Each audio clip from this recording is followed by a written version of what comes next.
Hello everyone, কেমন আছো সবাই? আমি রেনু, নতুন একটি ব্লগে সবাইকে ওয়েলকাম। আজ রবিবার, আজ আমরা বেরিয়ে পড়েছি এরকম একটা ওয়েদারে ঘুরতে। এই বৃষ্টি মাথায় করে আমরা বয়ে নিয়ে যাচ্ছি, কিছু করার নেই। এই প্ল্যানটা আমাদের অনেক দিন থেকেই, কারণ আমরা ফ্রি না হলে যেতে পারছিলাম না, আর আজকের দিন আমরা সবাই ফ্রি, তাই আমরা চলে যাচ্ছি এরকম একটা ওয়েদারেও ঘুরতে। তো আমাদের ট্রেন চলে এসছে, তো চলো যাওয়া যাক।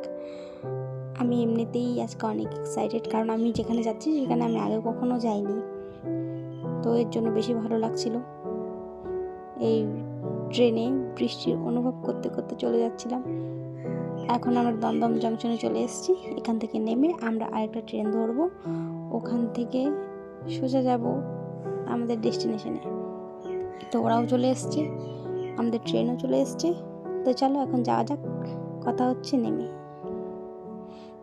নেমে এত বৃষ্টি হচ্ছিল আর কিছু বলার ছিল না। আমরা এমনিতেই অনেকটা লেট করে ফেলেছিলাম, তাই আর আমরা দাঁড়াইনি, তো আমরা এভাবেই যাচ্ছিলাম। তো হয়তো এতক্ষণে তোমরা বুঝেই গেছো যে আমরা কোথায় চলে এসেছি। হ্যাঁ, আমরা এসেছি ব্যারাকপুরে দাদা বৌদির রেস্টুরেন্টে। আমরা প্রথমটা ভেবেছিলাম যে এই রেস্টুরেন্টে যাব, কিন্তু এই রেস্টুরেন্টে এত ভিড়, এত লাইন পড়েছে, মনে হচ্ছে লাঞ্চ না, আমরা ডিনারের টাইমে লাঞ্চ করব। তাই আমরা পুরনো রেস্টুরেন্টেই গেছিলাম।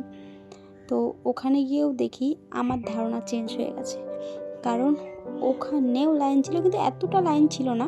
আমরা খুব তাড়াতাড়ি চলে গেছিলাম। এই দেখো, এই লাইনে কতক্ষণ দাঁড়িয়েছিলাম। ফাইনালি আমরা চলে এসেছি থার্ড ফ্লোরে। আমার কাছে খুব ভালো লাগছিল ভিউটা, তাই আমি তোমাদের সাথে শেয়ার করলাম। তোমাদের কাছে কেমন লাগলো তো তোমরা আমাকে কমেন্টে জানিও অবশ্যই।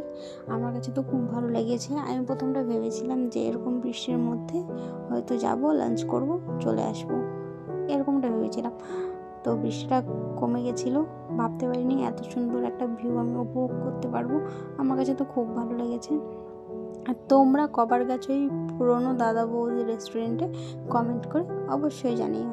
তো ফাইনালি আমরা চলে গেছি আমাদের টেবিলে লাঞ্চ করার জন্য। তো তোমরা সবাই দেখতে থাকো। সো ফাইনালি আমাদের লাঞ্চ অলমোস্ট ডান, তাই আমরা বাই করে চলে যাচ্ছিলাম। তো আমরা অনেকক্ষণ লিফটের পাশে দাঁড়িয়েছিলাম, কিন্তু কোনো কারণবশত লিফটটা খুলছিল না, তাই আমরা সিঁড়ি দিয়ে নেমে যাচ্ছিলাম। কারণ আমাদের এমনিই আজকে অনেকটা লেট করে এসেছি, আবার লেট করে যাব, তাই বেশিক্ষণ দাঁড়াইনি। তো এটা আমার ফার্স্ট ব্লগ। তোমাদের সবার কেমন লাগলো কমেন্ট করে অবশ্যই জানিও। ভালো লাগলে লাইক, কমেন্ট অ্যান্ড শেয়ার। আর আমার এই নতুন ফেসবুক পেজটাকে সবাই ফলো করে দিও। তো দেখা হচ্ছে নতুন কোনো ব্লগে। ততক্ষণের জন্য সবাই ভালো থেকো, সুস্থ থেকো। টাটা।